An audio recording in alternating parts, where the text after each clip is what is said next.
Hey, happy Friday. Cheers. How's everybody doing today? I'm just going to sit here for 2 seconds and tell you a little bit who I am and what I'm doing here, in case you're new. My name's Kathy. I'm an artist, and every day in November, I'm reading a bio and then drawing a picture as an homage or a tribute to the artist of the day. And this month we're doing commercial artists of the 19th century. And today we're going to be talking about Jemima Blackburn. Jemima Blackburn was a botanical, mostly bird artist. So we're going to talk about her. I'm going to read her Wikipedia page.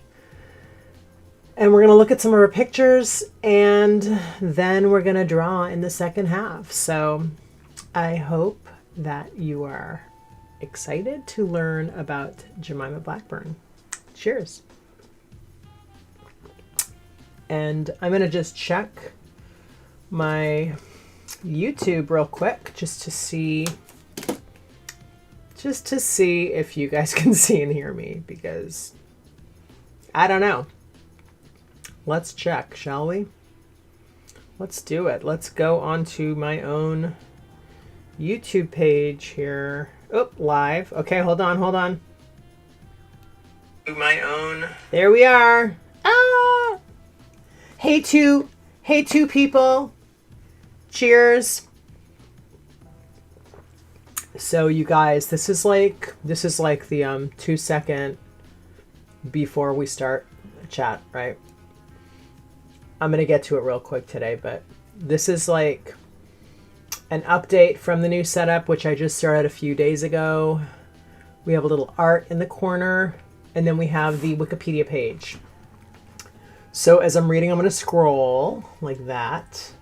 And then, you know, like when the mood strikes, we can do a little flip through. How's that? Kind of the best I can do right now. Compared to what I was doing last week, or even just a few days ago, I every day. What am I talking about often? Every day I would read on my iPad with a camera on my iPad. This is kind of an improvement. I think it's a visual improvement for you guys. I'm still getting used to it because usually the camera's not directly like on my face. So, I mean, it's like over here. I have another camera over here when I'm drawing. So you can see me when I'm drawing too. So that's nice. But, you know, if you care. But, yeah. So like talking to the screen is kind of a new thing, but that's cool. We're going with it. So cheers, and let's begin, shall we? Let us begin. Jemima Blackburn. Let's go.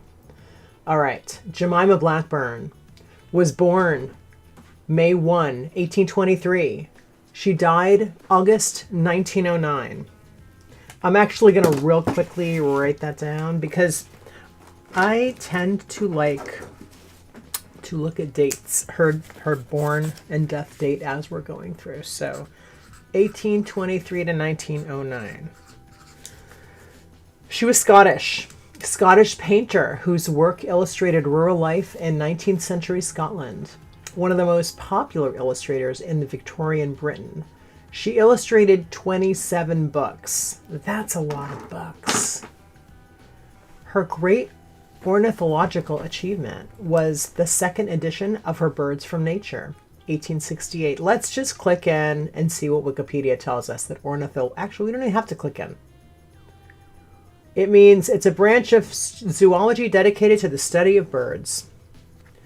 And I actually knew that from Edward Lear, but I always like to check on the Wik because it's always nice to just like double check, you know, because we don't all know everything. And I forget things all the time anyway. Her greatest ornithological achievement, okay, we just read this, was the second edition of her Birds from Nature, 1868. Most of the illustrations were watercolors, with early paintings often including some ink work. A few were collages, which she cut out a bird's outline and transferred it to a different background, in a similar manner to John James Audubon. One second. Let's see what we can see here. Let's see if we... Okay. I'm not seeing collage, but... Let's see. Hold on. I just wanted to try this method because this is a better way for us to like really learn what's going on, you know? It's nice to see the art as we're talking. All right. We leave it on this little guy or this little... No, we're not going to leave it on him. I'm sure he'll come up at some point. Okay. In a similar manner to John James Audubon. Her many watercolor... If you don't know who Audubon is, here he is. John James Audubon was a French-American self-trained, he's very famous, artist, probably the most famous, like bird drawer, animal, nature artist that I can think of right now anyway. His combined interest in art and ornithology, that's bird stuff, remember, turned into a plan to make a complete pictorial record of all the bird species of North America. He was notable for his blobbity bloop bloop bloop. So if you want to read more about John James Audubon, go for it. It's right there in the wick. Her many watercolors showed daily family life in the late 19th century Scottish Highlands, as well as fantasy scenes from children's fables. She achieved widespread recognition under the initials JB or her married name, Mrs. Hugh Blackburn. I did look on Gutenberg this morning, and she's under JB. So I will put links. I think there's one link so far to a video that I watched yesterday about her in the description that will give you like a more, you know, a more little incidental view of her life and like little things about her life. But that's the only link I think I have in there so far. So I will put Gutenberg and I will put the Wikimedia link in there later. Early life and family connections, and anything else we come across, because we might come across something. Early life and family connections. And for the record, I did not pre-read this, by the way. I did not pre-read. I dropped my pad of paper. Hold on. Okay. I did not pre-read the Wikipedia today. So this is like flying by the seat of my pants a little bit. Although every day's kind of like that, but... Okay, Blackburn was born at 31 Harriet Row in Edinburgh. She was the youngest child of James Wedderburn, Solicitor General for Scotland, who died some months before her birth, and Isabella Clerk, whose family were holders of the baronetcy of Clerk Pennaqueek. Let's see what that is. What's a baronetcy? Female equivalent of a baronetess. Is the holder of a baronetcy a hereditary title awarded by the British Crown? Okay, so it's like a mild... I'm mildly regal. That's baronetcy, I think. And then the clerk of Penn, I think this is like where she is. There's been one creation of a baronetcy. No, okay. Okay, I think that's just...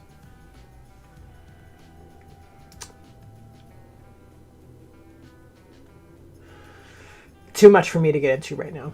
Her paternal relatives, connected through the Wedderburn baronets, included her great-grandfather, Sir John Wedderburn, 55... Do we care about this? I mean, is this important to what we're doing? Probably not. Family connections, okay. 5th Baronet of Blackness, executed for his involvement with the Jacobite Rising of 1745. The family was attainted, and so several of the next generation went to Jamaica, where they grew rich from owning slave plantations. Oh my God. A gulp. Okay. Case study of not reading your Wikipedia before. Let's see. This is her family. So I guess it's important to note these things. It's not her self. It's her family. Several of the next generation went to Jamaica where they grew rich from owning slave plantations. Two of these sons were John Wedderburn of Bollandine, who eventually reclaimed the family title, and James, Jemima's grandfather. The former was notable for the case brought against him under the Scots law by former slave Joseph Knight. The latter fathered... This is very convoluted. I was not expecting, this. So let's just muddle through this, and then we're going to get to her work and legacy down here. It's actually not that long. I will just recommend that you, if you're interested in learning more about her, to watch the video that I linked in the description when this is done. It doesn't like show you much, but it's just it's like a lecture, and it just talks about her life and, things like her everyday, like how she captured birds and she captured baby birds out of their nest to draw them and then put them back, that kind of thing. So it's like, it's just like little life things that are fun to learn about a person. And, I'm not going to like play another YouTube video during my YouTube video. So just go watch it if you are interested. Just throw it on, go to work and listen to it because it's a nice little listen. Anyway, let's get back to the Wikipedia here. Every time I start reading like anything about slave trade stuff, it just gives me the hives. So I just, it's part of history. It's part of like what some of these people have, been involved with, or, part of their families and stuff. But I mean, it doesn't make it comfortable, but it's in, I'm reading Wikipedia. Here I am. So, okay, let's move on. On her mother's side, Jemima was the first cousin of James Clerk Maxwell. I mean, I guess she has some lineage, so, who lived with her family in Edinburgh when he was a schoolboy, and she was a young woman. She encouraged him to learn to draw. Okay, I'm just absorbing this. Jemima was the first cousin of James. Okay, so she was encouraging James. Okay, so she sort of mentored her first cousin, Jemima, as an art mentor. Jemima was a friend and pupil of John Ruskin and Sir Edward Landseer, both of whom praised her work highly. She married mathematician Hugh Blackburn, and they bought the Rochven estate in 1854. This home became the focus of visits from some of the most celebrated figures of the century, including the Duke of Argyll, Lord Kelvin, Lord Lister, Herman von Helmholtz.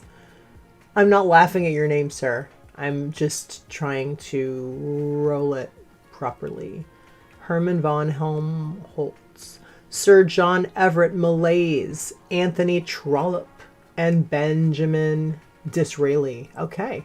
Work and legacy. Much of her work portrayed Rochven, its animals and birds. And Rochven was her estate. Remember? Rochven. Rochven is a township located on the eastern shoreline of Loch Airlor in Lochaber in the council area of Highland, Scotland. Towering above it is Royce Ben, the highest hill in the area. Okay. All right. Much of her work portrayed Rochven, its animals and birds. She became one of the leading bird painters of the day. In portraying animals, I have nothing to teach her, said Sir Edwin Landseer, 1843.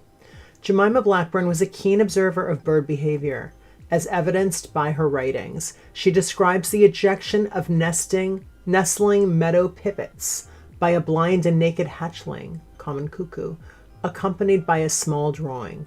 This behavior had been reported by Edward Jenner in 1788, but dismissed as impossible by Charles Waterton in 1836. Okay, let's unpack that. Jemima Blackburn was a keen observer of bird behavior, as evidenced by her writings. She describes the ejection of nestling meadow pipits by a blind and naked hatchling, common cuckoo. She describes the ejection of nestling... Okay, so she saw a blind and naked hatchling common cuckoo eject a nestling meadow pipit, or did she do the ejecting? I don't know, and it's not clear. This is like a Wikipedia-ism when they don't like, they talk like all technically, like not conversational, and then also disconnected. That's okay. We're going to move forward. Okay, so this behavior had been reported by Edward Jenner in 1788, but dismissed as impossible by Charles Waterton in 1836. Blackburn's account was originally published in a popular narrative for children, The Pippets, in 1871. That possibly could be on Gutenberg Project, so good to check. Charles Darwin refers to Blackburn's observations in the 6th edition of On the Origin of Species. Ooh, cool. Okay. I think that might be I think the whole ejection of nestling meadow pipits thing, I think that might have been talking about, it's hard to decode this, but I think they might be talking about how she would take birds out of a nest, draw it, and then put it back. I don't know. It's not really clear, but, and then maybe Charles Waterton saying that's impossible. I don't know. It's hard to tell. Okay, let's move forward. Blackburn illustrated 27 books. A lost oil painting, Plow Horse Startled by a Railway Engine, was exhibited at, let's see, oh, there's no link there. Okay. Was exhibited at the Royal Academy in 1849, and the Royal Academy is based in Burlington House in Piccadilly, London, England. I thought it was in England, but she's Scottish, so I wasn't sure if there was like another Royal Academy or something. Okay. Was exhibited at the Royal Academy in 1849 and at the first exhibition of the Society of Female Artists in London in 1857. In the same year, she was asked to contribute to the first exhibition of contemporary British art in America. Ooh, that's amazing. Her works have been exhibited in Edinburgh,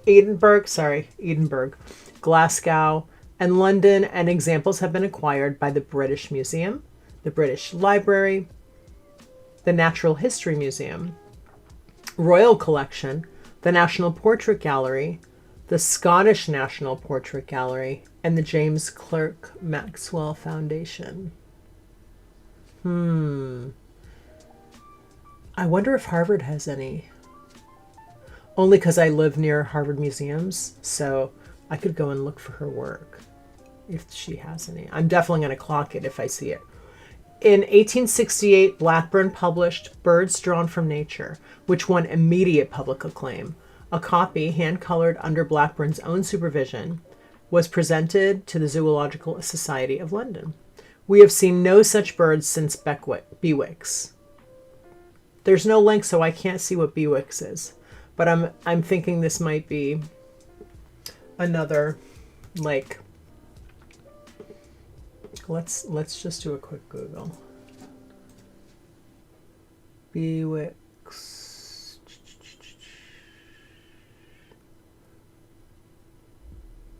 There's a bird called Bewick's wren. Is a wren native to North America? It is the only species placed in the genus. Okay, so we're talking about birds still. Right? So birds.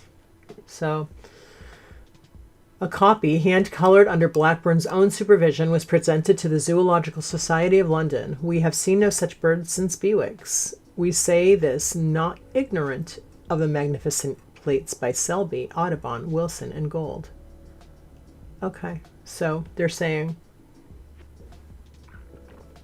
we've seen everybody's, and we have seen no such birds since Bewick's. Okay, so is that like a compliment, but they're just not saying, hey, good job? You know, I don't know. Yeah.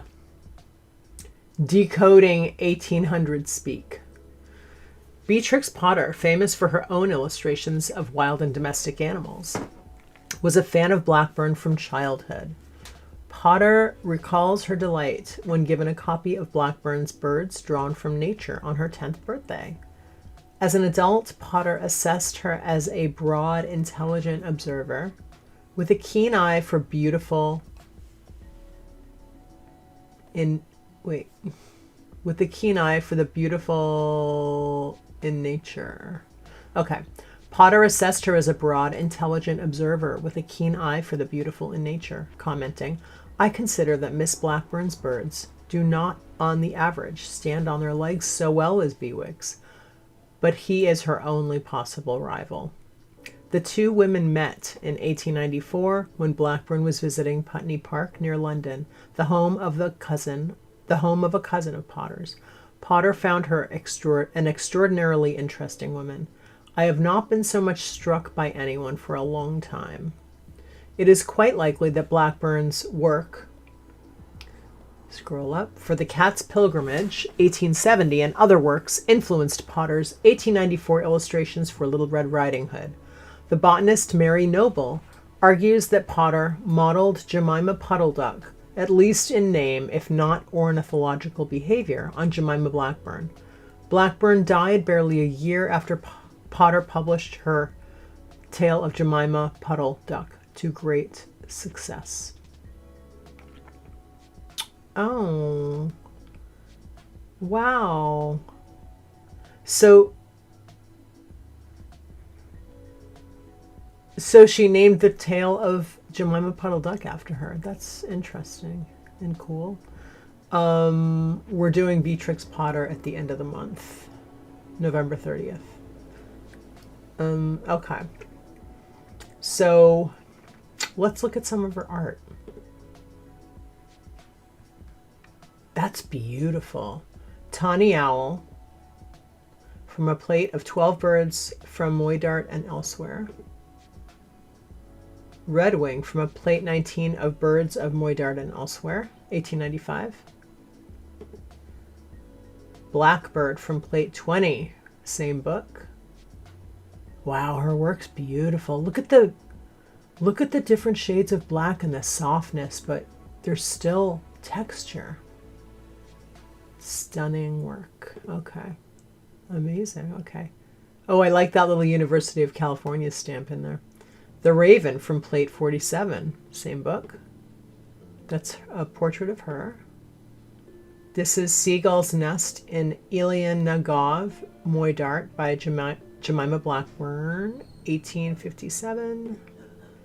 Okay, we've looked at these. Okay, so now let's look at a few more. Let's just scroll through some Wikimedia Commons, shall we? So we can get a little bit more of a, see what else they have, because they probably have more.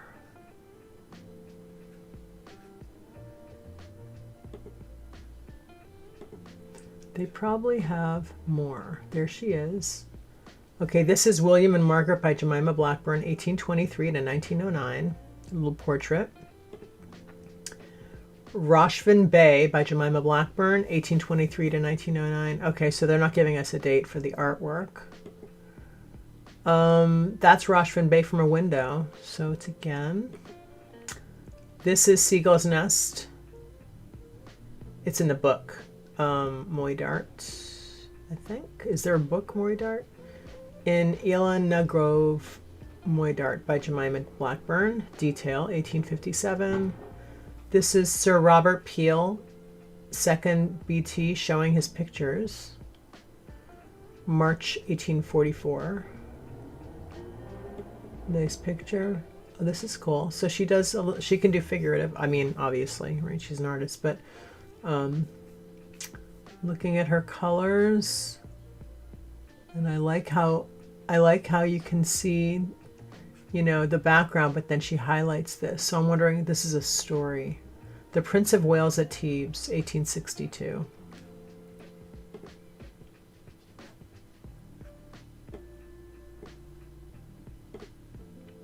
Drawing, just a drawing here, and there she is. Okay, we have some more. A Morning Ride, Rochefin. Okay, Horsies. Kid with the Boat, Alan Blackburn with Toy Yacht.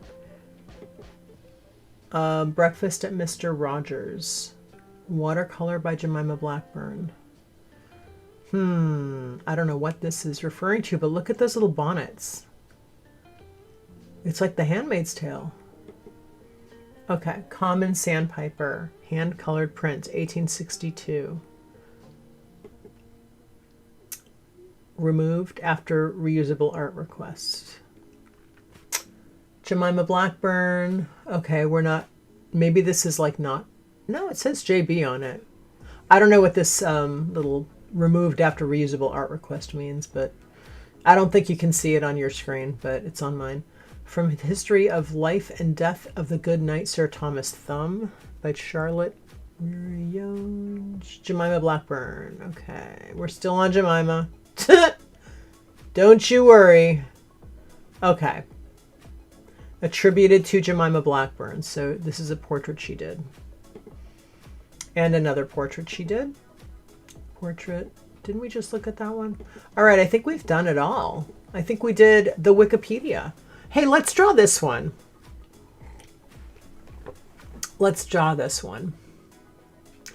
All right, so I'm going to set up to draw, and then it's going to take me like probably less than 5 minutes, or I just have to do some arranging of things and put the picture up for you. So I'm going to do that. I'm going to go into Be Right Back land, and I will see you in like 3 minutes. Hey there, it's Kathy. I'm back. I'm back. I'm just gonna grab my YouTube stream, and then we're gonna draw. I'm excited. I'm excited to draw this cute little birds. Let's see. These birds are warblers, and they were drawn in 1862. So I like the fact that they are like an emblem with, you know, they're just like on the page like that. I really like that. And it's going to make it nice to just keep my focus. And it's nice that there's two birds. They're very cute. That adds a little interest. Let's see. It's nice that there's... Okay, I can hear myself and I can see the chat, so that's good. And let's make sure my paper's where it needs to be. And how are we doing? Okay, I just want to make sure that paper's like that. It does help, right? It does help to have not angle unless it's important for it to be angled. So hey, there we are. So let's do this. So let's see. I really like sketching out lightly with a Neocolor first.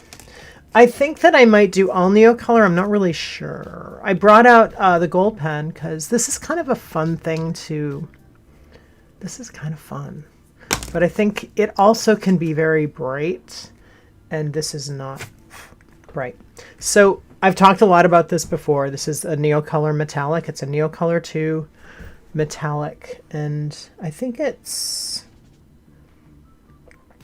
Oh my gosh, is this phthalo green or something? I don't remember, but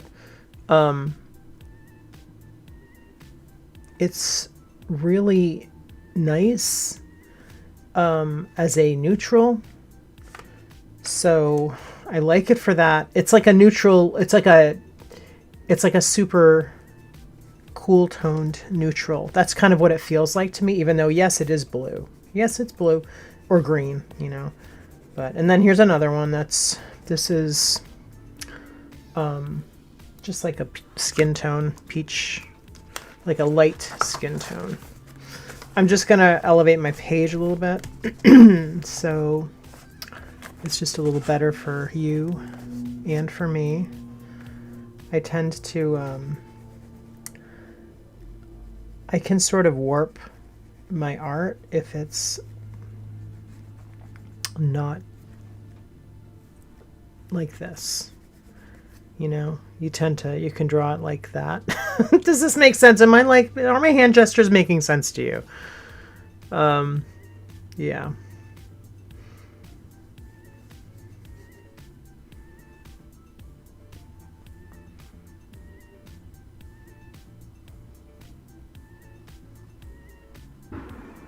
Because sometimes I just don't have words, you know?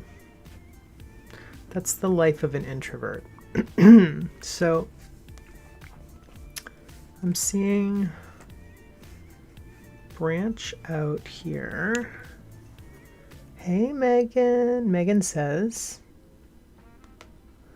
I'm back too. I was making Vietnamese coffee. Ooh, just got back in town. Where'd you go? Where'd you go? You know, only if you want to share. You don't have to. I totally get that. I totally get privacy. I feel weird sometimes about that on live. I don't even like to talk about my geographical location, even though, I mean, it's really not, you know, it's really no secret like where I live or anything, but you know, it's not like something. I get it. I totally get it.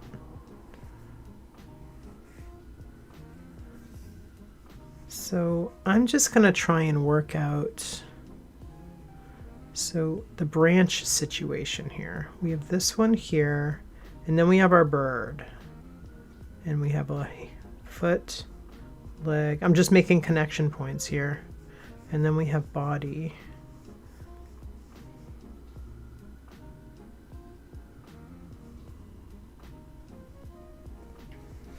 I feel like it needs to be raised a little bit more. So let me see, what can I use? I have so many books. Let's use a book, shall we? Let's use a book and see if that will help. A book might help. That's maybe a little better. Let's see. Hope that's better. Okay.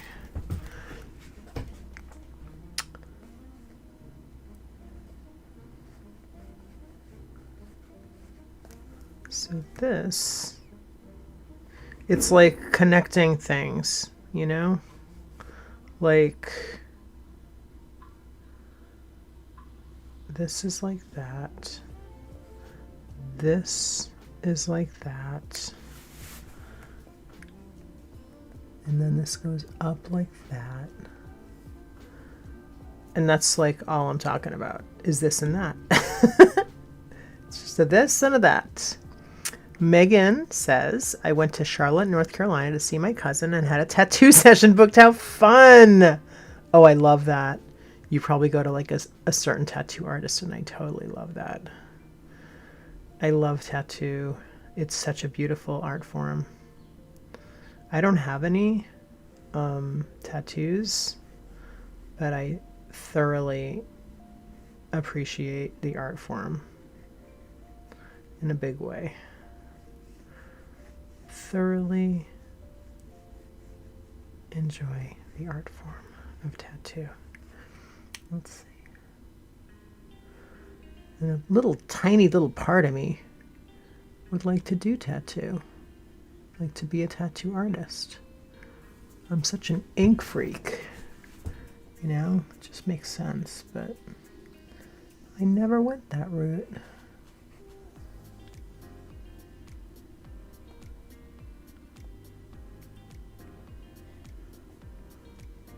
Sometimes I think I'll still take it up, which is kind of hilarious, but but that has not happened yet. But you know, I'm not dead yet, so it could happen. It could happen. Oh my gosh, you're a tattoo apprentice? Oh my gosh, that's amazing. Oh my gosh. That's amazing! Congratulations. Wow. Oh my God, I love that. I love that so much. Is it something that you just always thought about and were like, it just kind of always came up a little bit?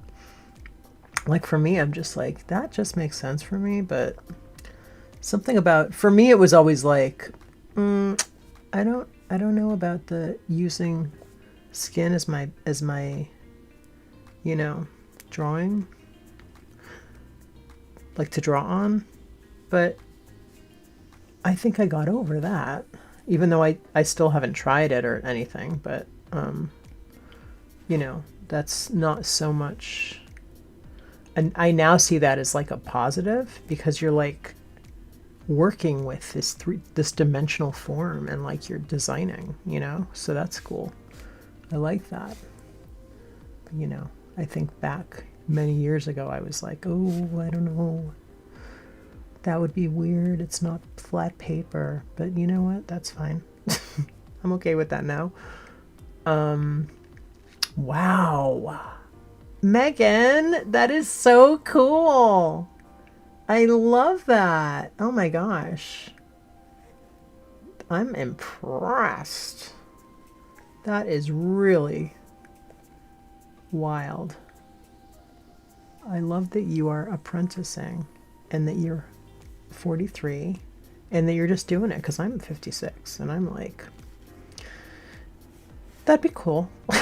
like, because I really do think about it sometimes. I'm like, remember, how long would that take? You know? Megan says, yes, I was married and a young mom at 19. Oh my gosh, go you. Go you, young mom. And I have an empty nest now and separated, so I'm now going for my dreams. Having to augment the design to follow body shape is hard, but a lot of fun. Yeah. Oh my gosh. I love your story. I'm so happy that you're going for your dreams. I'm so happy that you jumped on it. And 19, that is a lot. But good for you. Good for you for doing you. You know, it's never too late. It's only too late if you're dead, you know? That's it. 43 is young. Anyway, and I totally get that, because I started doing, I did something, like in my early 40s, I started doing licensing while I was a designer at, like a full-time designer and illustrator at a media company, at a, like a newspaper company, basically, and I started doing art licensing at that age, and it was really kind of funny, because I think the industry of licensing has gotten younger, but when I went into it, it's like it's mostly women who are like art licensors. Or it was at the time. I'm sure that's, you know, these things change. But it was mostly female artists. And it was just kind of like more of like there was just more women. There's some men too. But there was mostly women. And what I'm trying to get out of my mouth here is that the age was, like, I was young for an art licensor at the time, which was kind of funny, because I was over 40, you know? I mean, just over 40, but I was still over 40. And at the time, women art licensors, like the bulk of the art licensors, were older than me. Like my age or older, but mostly a little bit older. And I mean, there were a few younger people too, but young was like, it's very relative. Megan says, it's kind of really awesome that I had my son young, because I'm still fairly youngish and have time to figure out what I want with a clearer vision, as opposed to stumbling along clueless as a kid. I love that, because you know what? You're stumbling along clueless as a kid anyway, honestly. I mean, I'll speak for myself, and I didn't have a kid. So it took, it took me like, it takes you like time to figure stuff out, you know? And plus, like, you can have multiple different careers anyway. I mean, as an artist, it's just like, that's just what happens. I mean, that's what happened for me. So I can just speak from my own experience. And I didn't have any children, but I did have many, like, careers, you know, and figuring stuff out, and like, you know, so you're just always figuring stuff out. But that's an amazing experience to have, like, put in your lap, like, you have to do this, and then now you've had all that distance and all that time and all those experiences. Oh no, I gotta plug in my iPad. Where's my plug? To, you know, add to your, oh, that's what's going on. Okay.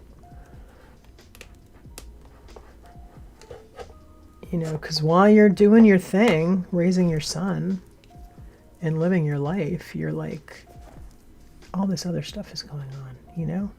All these wheels are turning. In the meantime, you know, they're just like, things are, you're getting from whatever experiences you're having, and you don't realize it, and then one day you're like, wait a minute, like, everything's come together. Like, this connects to that, and this connects to that, and this is really wild, you know? But you can do whatever you want. You just have to be laser, right? It's not easy, but you can do it. It's not easy, but that's okay. Nothing is easy. I always like to think or say or whatever, you know, things you say to yourself. Nothing worthwhile is ever easy. That's what I always say. Have always said, I should say. It's been kind of one of those things that I say to myself. It's so weird. I've never made a sticker that says nothing worthwhile is ever easy. What is up with that? How strange. I love to put sayings on stickers like that, and I just find that very strange. I find it very strange that I have not made a nothing worthwhile is ever easy sticker. Because that's totally...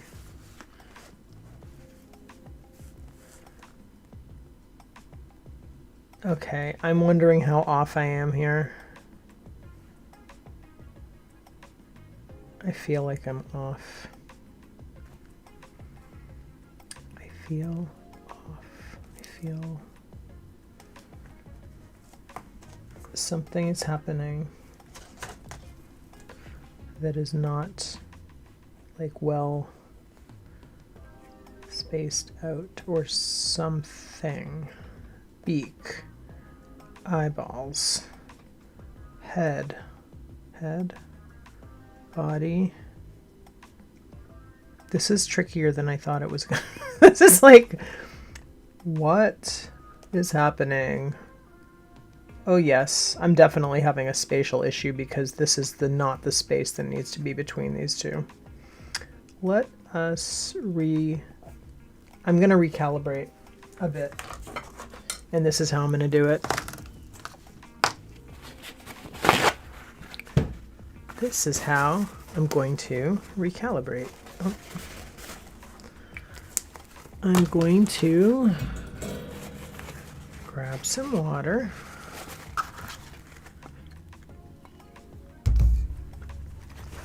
And wash away some of this Neocolor. Because I spaced it incorrectly. Wasn't looking at the hole. And that worked out well. This paper, I'm telling you, I've been grumping about this paper all month. Actually, for more than a month. Well, no, probably about a month. A little over a month. And what am I talking about? Like, it definitely has value to me in different ways. It's okay. Now I just have to be careful because I'm drawing with the Neocolor 2 on top of this paper that is now wet. So that is going to cause me issues. Wow, washed off easy. Yeah, it's water soluble, right? It just whoosh, wipe it off. But it's easier on this paper, and I'm going to show you this paper.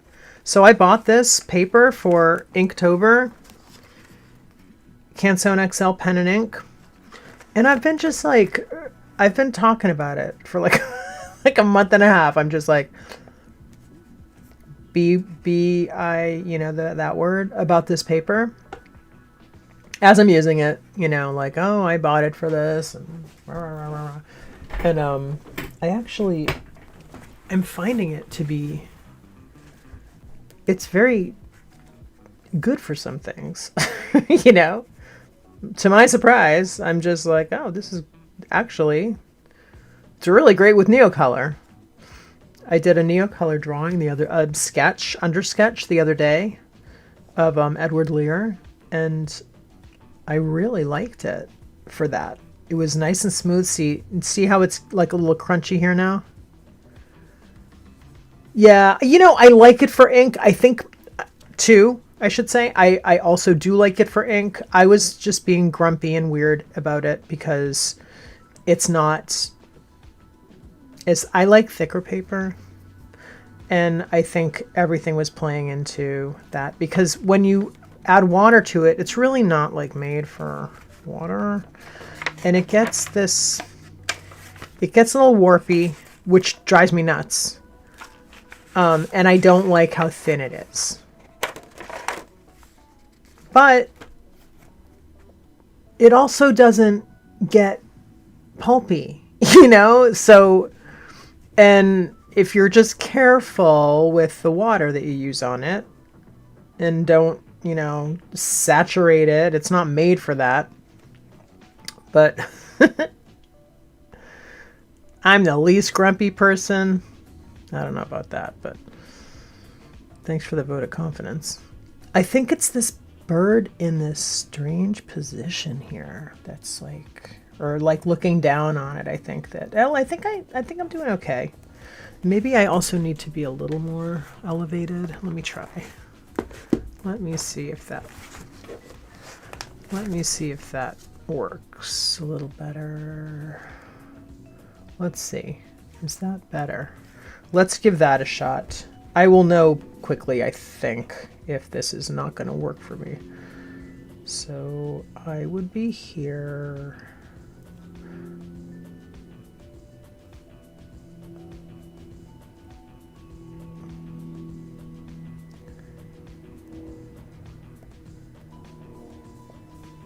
I just have to remember that Jemima Blackburn, I'm sure, did like multiple sketches to get this angle and everything. And I am working off of her piece, and I have not done any. So I have to cut myself some slack and know that, you know, it's okay if it's not perfect.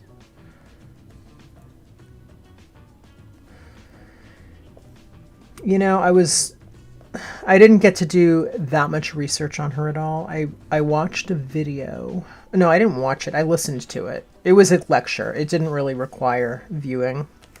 But I did listen to it, and it was a fun listen. Didn't say anything about the slavery stuff. Of course, I don't know how pertinent that is to her personally, because it didn't say that she was a slave owner. It said that this is her family background. And I'm sure that Wikipedia is like, okay, this is, you know, this is important. We need to add this in because she was sort of like minor royalty, I guess, her family, it sounds like. And they were also slave owners and stuff, like in business. So in that business, it sounds like. So to some extent. I mean, I think being a slave owner, I don't know. To me, that's just like, okay.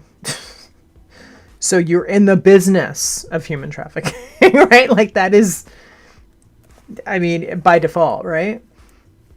But it didn't say anything about her, and I really didn't dig around.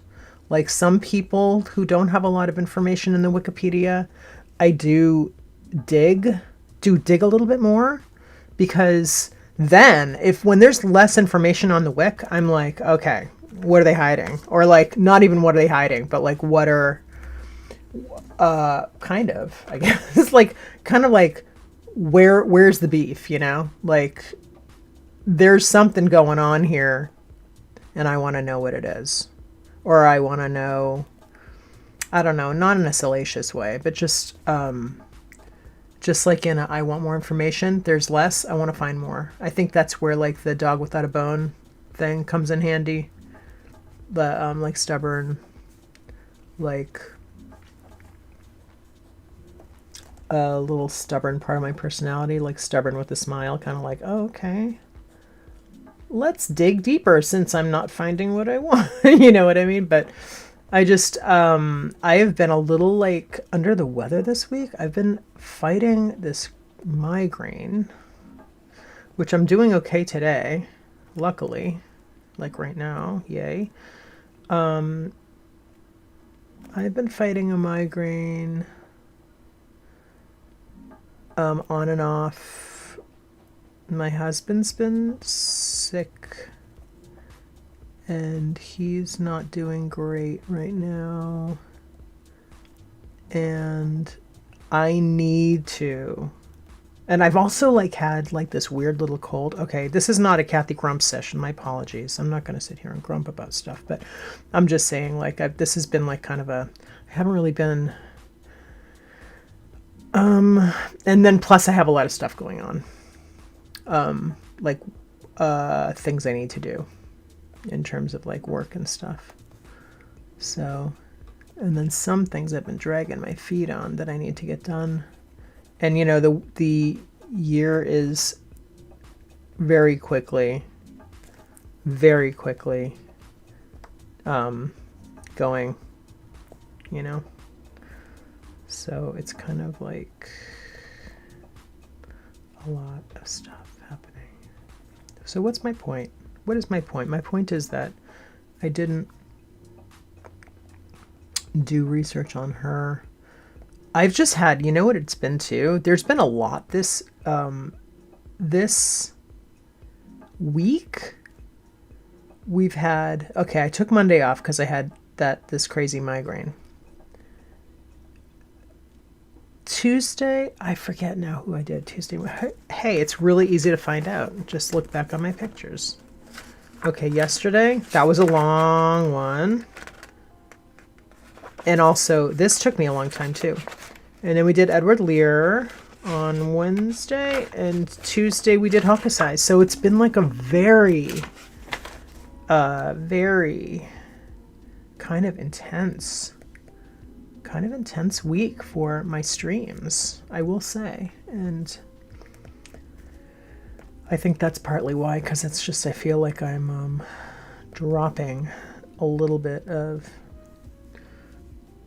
dropping the ball a little bit on getting my coloring books that I've been working on into production, into the production queue at my printer. I just haven't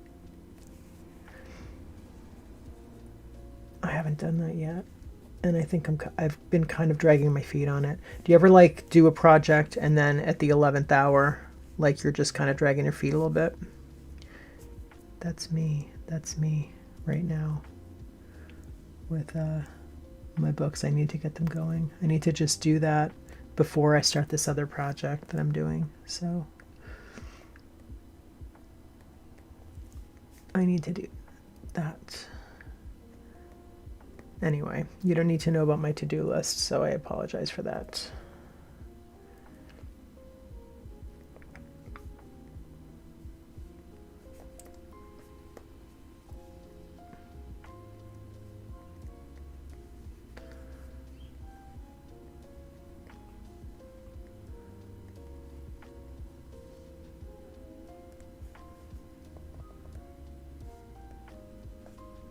I love that you're an apprentice, Megan. This is for Megan. Megan the apprentice.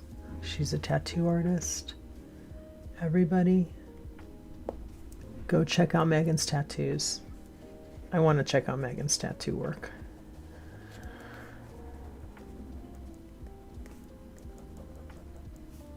Because I just love that.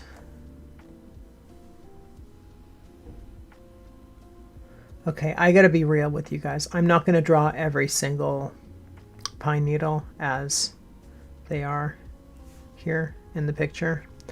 I'm doing what I can do because I just can't do it.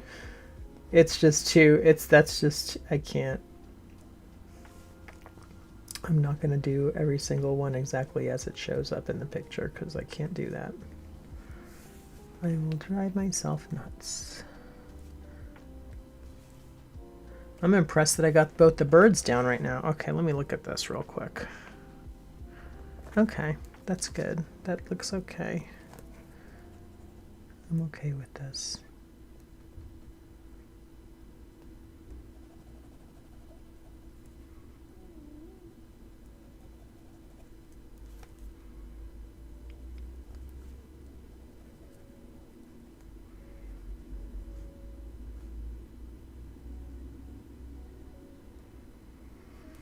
These Neocolors, so like there's no point on it, but if you can just find, it's actually a really good, like I think it's called proprioception, when you're, is that the right word for it?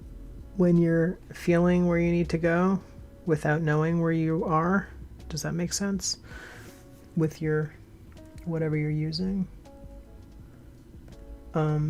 It's a good exercise in whatever that is.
Hey, thanks for whoever's here that is liked and subscribed. Thank you very much. I'm here every day.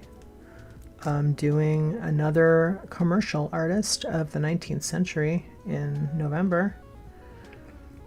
And I do a Wikipedia read every morning at 10-ish. I pop on between 10 and 10:15.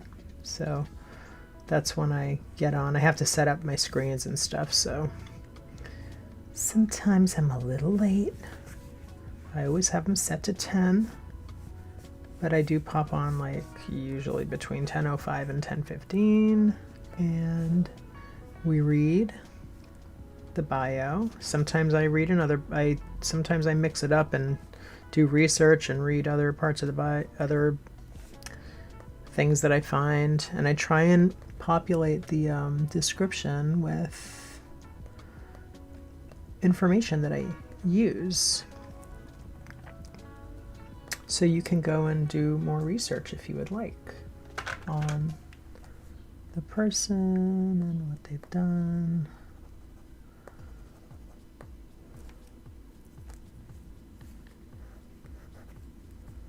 And then we do a draw.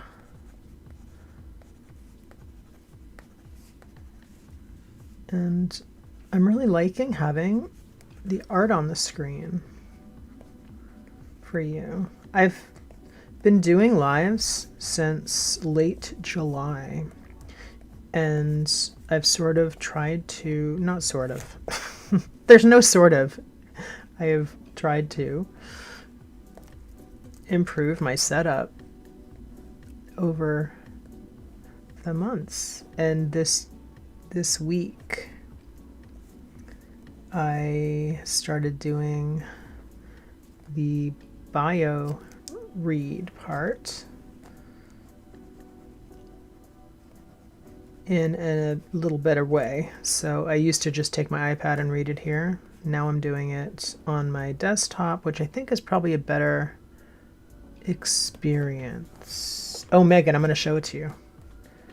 Thank you. Thank you. Yeah, it's like a tiger eye, right? Here, I have it. I have it right over here. I'll grab it for you. Show you.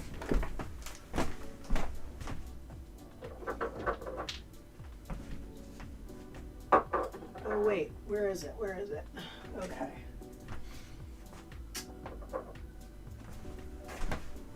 Oh, there it is. Got it. KB Shimmer. KB Shimmer. Here's my nail polish. KB Shimmer. This is it's magnetized, so you take a little magnet and that's how you get a little tiger eye strip. This one is spaced out, and this one is called Thrust Issues. It was like a space collection, so they named it as such. I think Thrust Issues is an awful, awful name for a nail polish, but I really like the nail polish, I have to say. And not only that, but it's actually looks really nice when you don't use the magnet too. So you don't even have to use the magnet if you don't want to.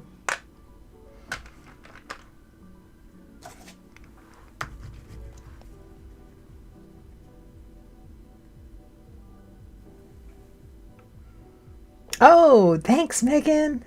Feedback, I love it. I love feedback. I really appreciate that. Because, you know, I don't get feedback that much, you know? And so when I do, I really appreciate it. Because it means so much to me. Because, I mean, I only, like, I can ask people. But, like, you know, most of the time people don't answer. So it's nice when you do. I appreciate it. I appreciate hearing what you like and what you don't like, because I just want to improve, you know? I just want to get better. And I'm glad you like it. That's all. See? That's my long-winded, overly enthusiastic way of telling you thank you. So this is something I like to do sometimes with the Neocolor. You just go like that. You just dip it in some water. Let's see how it goes. The only problem with doing this, or potential problem, is if you didn't put something where you wanted to put it, like, don't do this. Because if you're adding water to your Neocolor and then you're putting it in the paper fiber, it's really not gonna be able to be moved around, or moved off, rather. You're really not gonna be able to wash it off. So you do have to take that into consideration when you do that. I'm like, I'm not ready for this yet, though. What am I doing this for yet? I still have to do another little branchy thing here. We've got another branchy thing over here. Okay, this is the one at the very top.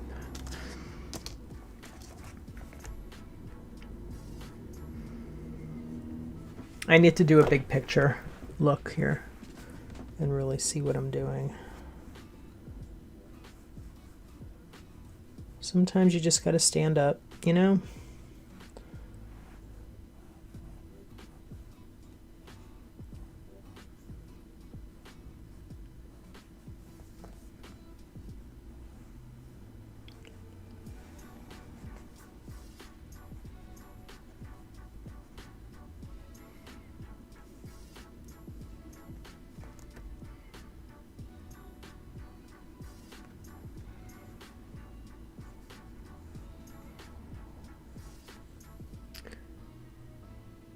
Megan says, yes, stepping back and changing perspective is everything. Yes.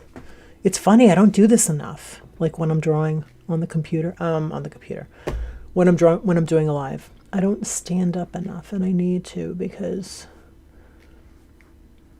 it's like you really do need that perspective. I try to do it at least once, but I don't think I've been very consistent lately with doing the whole stand-up thing. And, you know, especially when you're not drawing like, I'm not drawing like this, I think it's definitely,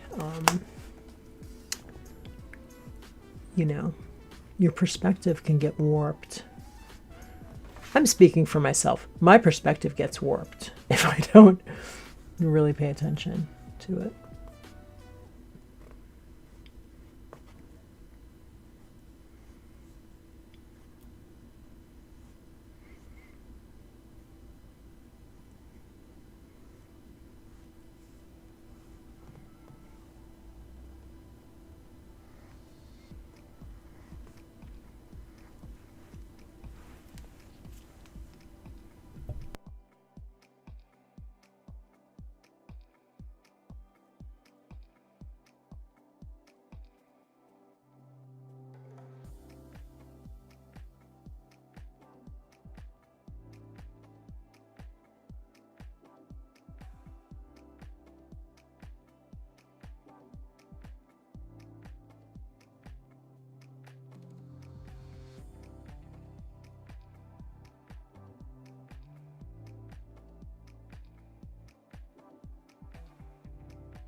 Megan says, I don't do it enough tattooing. The perspective thing. I get stuck in the zone. A little perspective shift would help, and I should implement it personally. Oh, yeah. Well, because it's so intense, right? Your work is so intense with the tattooing. It's like I can totally see you're just like in a zone and like so focused in. You know, I think maybe that's like one of the things I find very appealing about it, you know, because I really enjoy being in that place, in that zone. And I'm like at home there. And I think that it seems like I've never verbalized that before. I think that is one of the things about that is appealing, is that being in the zone like that. But at the same time, you got to step back and look, you know? You got to take a step back and see what's going on.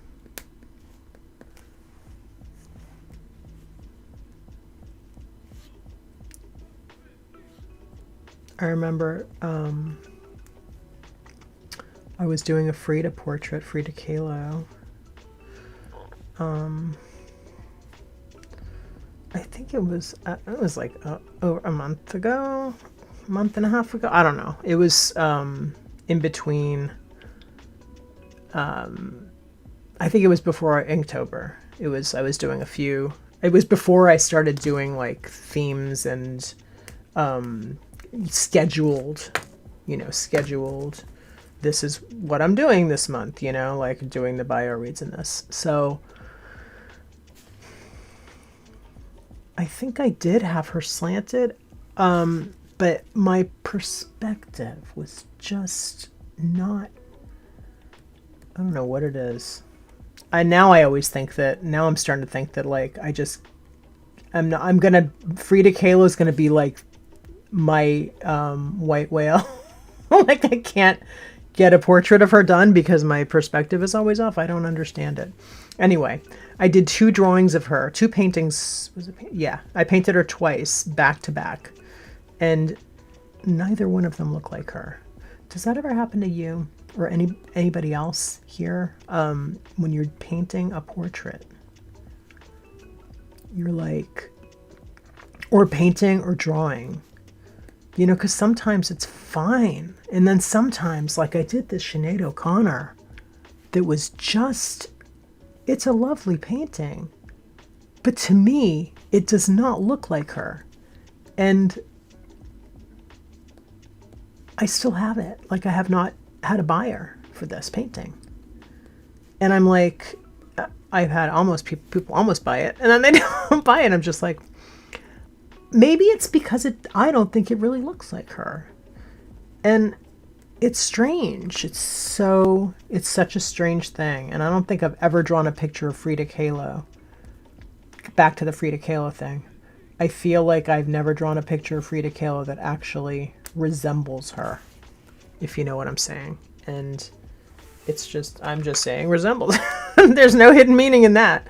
I don't think I've ever drawn a picture of Frida Kahlo that's resembled her. And I've tried, and then I get really stuck in the cog, And then when you're stuck in the cog, just forget it, When you are stuck in that try hard mode in your art, and you're not like looking at the big picture or whatever, that's just like that's not it, Like don't go there. That's not where you want to be. Trust me.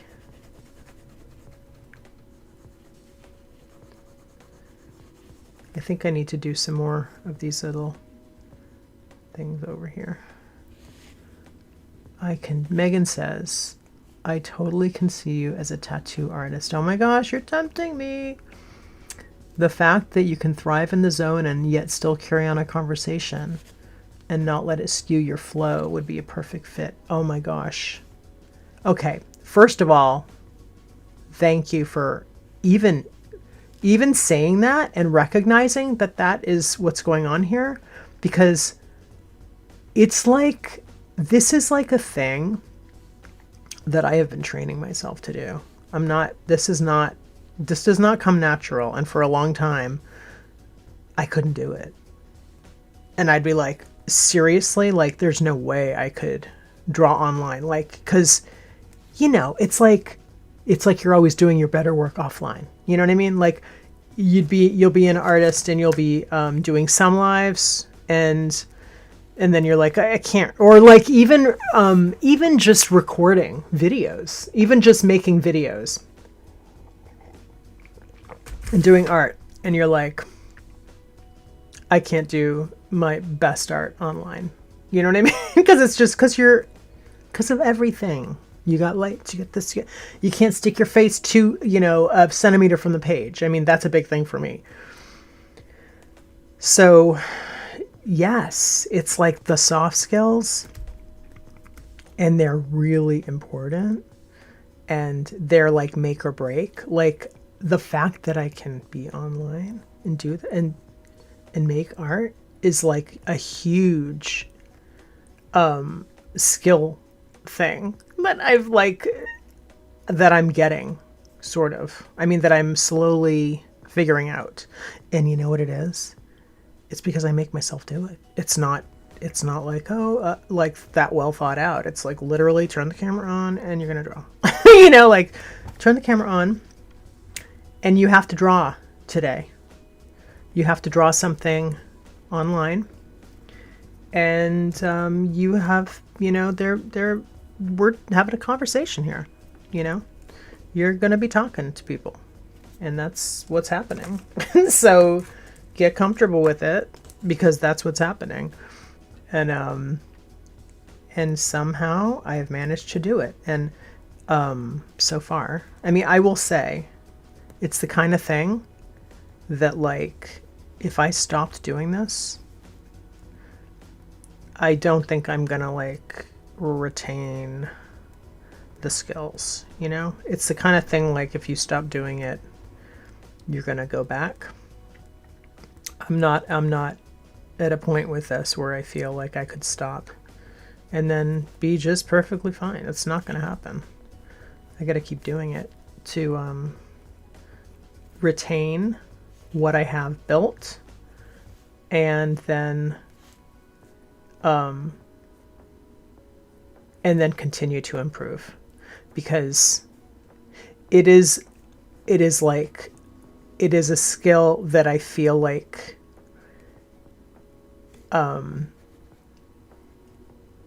nobody else notices it but you because you can come on every day and keep doing it. You know what I mean? And because some days you're like, wow, that was a really good one. Like that was really fun. Like I had a lot of fun. My personality shone through a lot that day in my reading and this and that. And those are the times that you're just like having a blast and that you feel like you're at your best. And you know what I mean? It's just such a weird thing, because if you asked me like a year or two ago, let's say a year ago, even, and I was doing some lives back then, like product reviews and stuff. They're on my channel. I did some like some paint pen reviews and stuff live, and I actually really liked the art that I made, but and I sold it too, so that's great. Like it's great because it just goes to show, like, you know what? You can create art that you that like is good on a live, but for a while I was like, I can't, any art that I actually create while I'm on camera is like, I'm too busy like worrying, because my live anxiety was just, I mean, like I am living proof that anyone can do it, because I had such anxiety to go live, like ridiculous. And honestly, sometimes I still do. Like if I'm going, I'm not as bad as it used to be, honestly. Like it's still, but if I'm doing an interview or something, like if I'm on somebody's private, like I've done that a lot. In the past, let's just say in the past 10 years, ever since I've been making videos, I've done a lot of that. But even just this year, like more recently, not recently, but a couple months ago, I went on to, I was a guest in a membership group and I had an interview there. And that was my first live, like it was private, right? It wasn't like live like to everybody, but it was live to the membership group. And it was my first one of those that I've done, with somebody else like that, since I had started doing lives every day. So it was kind of like I was better. I was much better than I used to be. But I did still get nervous. But I used to get, do I even want to talk about this? It's triggering. I was very, And I have anxiety about it. I not these, but, you know, like, oh my God, just talking about it is making me nervous. I got to stop talking about it. Yeah, so, but I did do, Charlotte Hamilton. I don't know if you follow her, Blue Shine Art. Me and her did some lives together, and that was so fun. And I did get nervous, but it's so much more manageable than it used to be. That I am just thrilled, because I think that doing it every day like this, and just like doing it, because it's like sometimes there's nobody here, like a lot of times, or like one person, like you, Megan, thank you. And Megan says, you're in good company. I'm also anxious. Totally understood. And you just do it. You just got to do it. And it's fine. It's fine. I'm good. I mean, it's literally getting comfortable with just like having this conversation with others, but with yourself, because there's not always somebody there. And oftentimes there's not somebody there. So what are we talking about? We're talking about what's in my head, because that's the conversation I'm having. So unless there's somebody here to bounce off of, which is awesome when that happens. Thank you, Megan. So, yeah, it's the journey, and I think it's just like not giving up, because there have been days that, you just feel, like not often, which is good, but I have had days where I've been, sad, or just not wanting to be in public for whatever reason, and I'm happy I went on in the end. And I think days like that are good. It's good to like do what you can do. So if I can't be on camera one day, like those mostly, the days that I remembered that happening is when I was doing my Night Garden Fairy Cats. I had a day like that. Procreate, doing line art and Procreate, and I remember one day I just really was not. I was having a rough day, and I went on, and I was so happy I went on it when I got off. I was like, I'm really glad I went on, and I always feel like I'm always glad I come on. Like, I never regret being here with you guys. Like, I never regret coming on, even if it's a hard day, even if, and like some days you just got to take off, like some days you just, and that's fine. Like Monday, I just stayed in bed. I was like, I can't, my head, I had a headache. It was bad. But this is a metallic. It's a metallic Neocolor too. This is just for perspective or whatever. I think this is the phthalo green in the set of the Neocolor 2 metallics. And then just for further perspective, I have one of the purpley one. No, not that one. Where is it?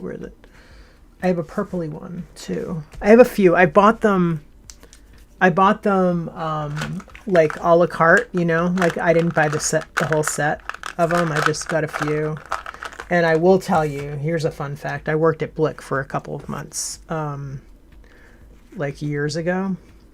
And they were like getting rid of some of them because I don't know if it was this batch. I don't know if it was this batch or what, but it like splinters. It has this weird splintery quality to it, like it crumbles. and they gave me a whole bunch of them, so I have some. But I have a bunch of the silver ones, but they're kind of nice. Like they're nice in ways that you would not expect, because they're a little bit reflective, but they're not really metallic when you put them on paper. But they're a little reflective, and they have some, like, there's some prismatic qualities to using them on paper, where they just kind of, they add dimension in the color, but they're also very neutral. So it's hard to explain, but if you see it, I don't know if you can see it on this paper with me using it, but they're not like metallic they don't look what you would think metallic, like they're not like that, but they add just this little reflect that's cool, and that adds dimension to your art. And then and they also act as neutrals. Like they're not like color, you know, they're not like bright. I have a gold one, dark gold. Why have I not been using this one today? The only kind of off thing is they're not going to give you like a bang color like you might think that they would. They're not going to do that. So just know that going in. Here's the orchidy one.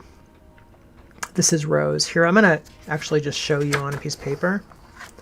I will show you on my test page. Just, you know, because we're learning. This is all learning. Let's just learn together. Let me share this with you. Here, I'm going to turn this page so we have a white page to work on. So this is gold. This is the gold metallic.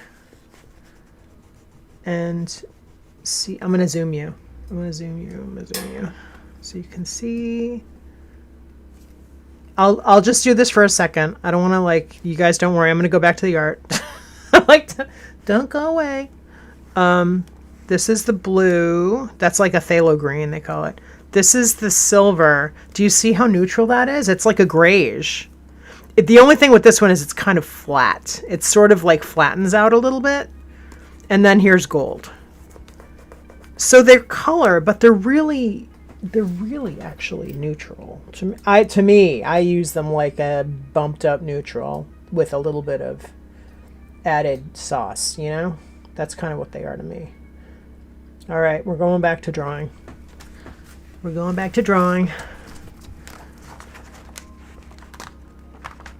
Oh, where are we? Hold on, we're getting there.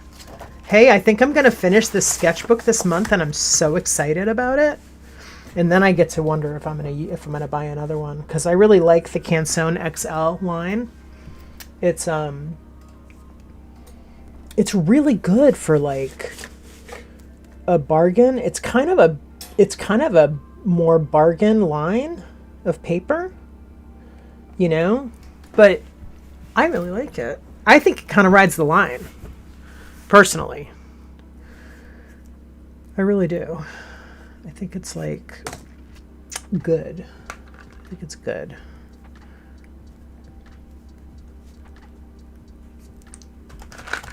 What do I want to do here? I want to add value. Maybe a little water, just to get a little, maybe get a little bit of a, do I have water in here? I'm going to fill this up. Oh, wait, I have another one. Let's see. Dirty. That's a dirty brush. Okay, I'm just going to grab a regular brush. Actually, it's probably better anyway, because these pens, I mean, these Neocolors, you really got to control the water situation that you use with them, because you got to use not a lot of water, because it'll wash them away. And you just got to be careful. You just got to be careful with them, because you can lose some texture, and you can lose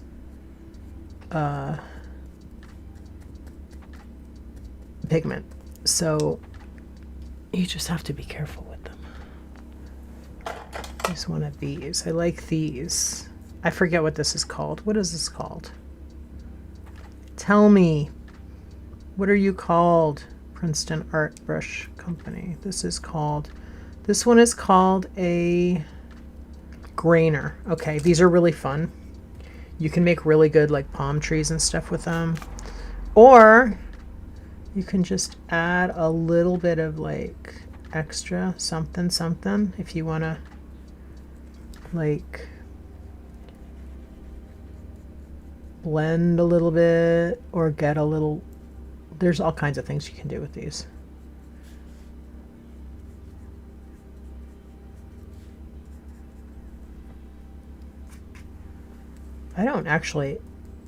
I think this is so lightly just like mixing. I'm not getting any of the line. Oh, there it is. Okay.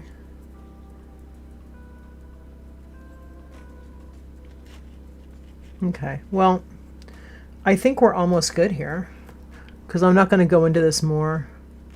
I'm not going in with ink today. I really don't want to wash away my Neocolor. I really got to be careful with the water, especially at this late stage of the game.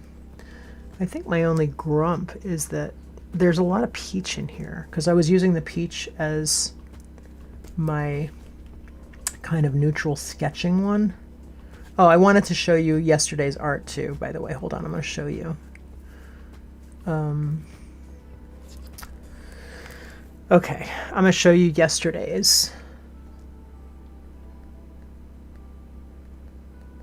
In 1 second.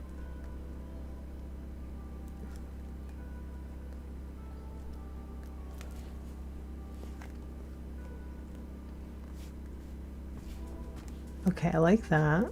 Now let's get this guy a little darker, a little more value here.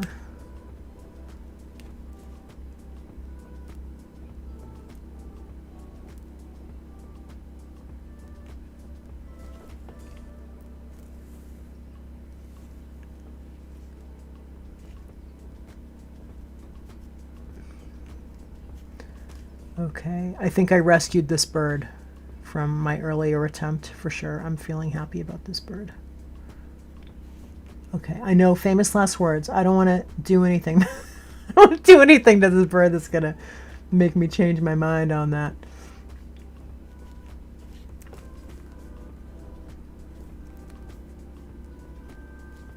Okay, we're at noon. I've been going on for like 2 hours. That's been about the time lately. So let's try and keep it there. Okay. All right. Here are our Jemima Blackburn, and they are called, and you can find this picture on Wikimedia Commons, and it is in the public domain, I believe. Public domain. Public domain, public domain. This work is in the public domain in the United States because it was published for or registered with the U.S. Copyright Office before January 1, 1930. Okay, great.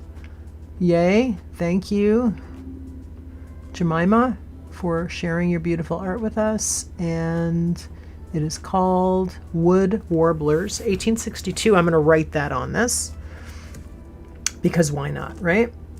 Because we want to give, this is an homage piece, and I'm going to do an homage to this wonderful artwork and to the lady who made it. And, oh, okay. This is what I wanted to just quickly show you. So, the other day, I did Edward Lear, and I sketched him with a Neocolor too. This is back to the conversation about the Canvas Canson XL pen and ink pad of paper.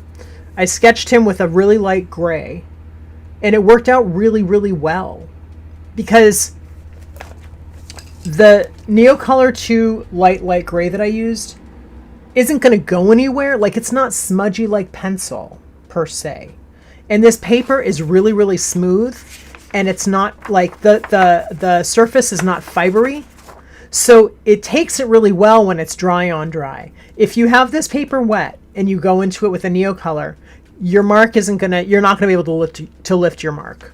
But if you go dry on dry, everything's dry, and you're just like lightly sketching it, it works really well. I mean, I wouldn't want to go into this over with water to remove it now, because the ink I used on top of it is water resistant but not waterproof. So it's very lightly, like it comes up a little bit, and I wouldn't want to do that. And I think the under drawing is fine. You know, it's for my sketchbook anyway. It's fine. I mean, I could do something else with this, but that's beside the point. Yeah, I really like the light Neocolor 2s on this paper to do sketching. And this is when I discovered, like, hey, wait a minute. I really like Neocolor 2 on this paper, especially dry. I hadn't really used it wet yet, I didn't think, but I did use it wet a little bit today, and so far so good. But there's just something about the smoothness of this paper. It's really nice. It's very, it takes it really well. And I never would have thought to put Neocolor on here because it's pen and ink paper. So, like, happy accidents, right? All right, we're going to write Wood Warblers. Let's go in with writing our little title here. Wood Warblers, and then 1862, and then Jemima by Jemima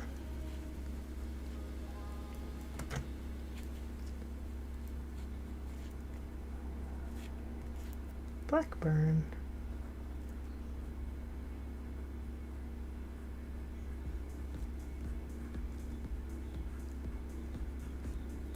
All right, cool.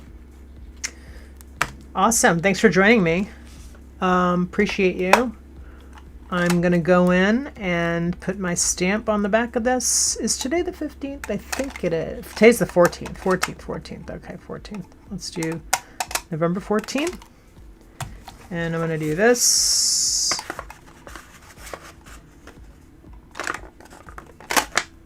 Okay, kind of good. Let's make it better. That's better. Okay, we got it. All right. Have a great day. Hopefully I'll see you tomorrow. I don't know at the moment who am I doing tomorrow? Let's look and find out. Let's look and find out who tomorrow's artist is. Tomorrow's artist is... Oh. If you're ever curious, you can go onto my post page to see who the next artist is going to be. And it's going to be Frank Leslie tomorrow. So come back tomorrow for Frank Leslie. Then we're going to do Winslow Homer. We got Henry Asawa Tanner, John Tenniel, Kate Greenaway. We got some good ones. We got some good ones coming up. And then we got Beatrix Potter on the 30th. Anyway, I'd love to see you again. Come on back. And we'll draw again tomorrow and do another bio. Okay? Have a great day. Bye. And bye, Megan. Thanks for coming. Good to see you.